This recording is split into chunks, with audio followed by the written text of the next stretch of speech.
तख्ती नंबर 3 हरूफ मुक़त्तआत। इन हरूफ को हरूफ मुक़त्तआत कहते हैं।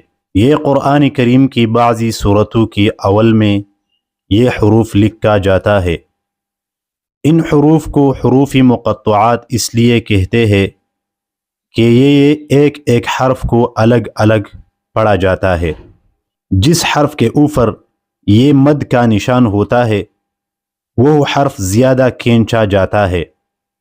जैसे अलिफ लाम मीम, अलिफ लाम मीम साद, अलिफ लाम रा, अलिफ लाम मीम रा, काफ हा या आइन साद, ताहा तासीम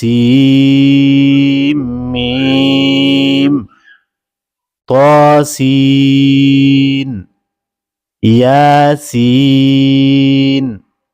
साद, हामीम, हामीम, आइन सीन क़ाफ, क़ाफ, नून।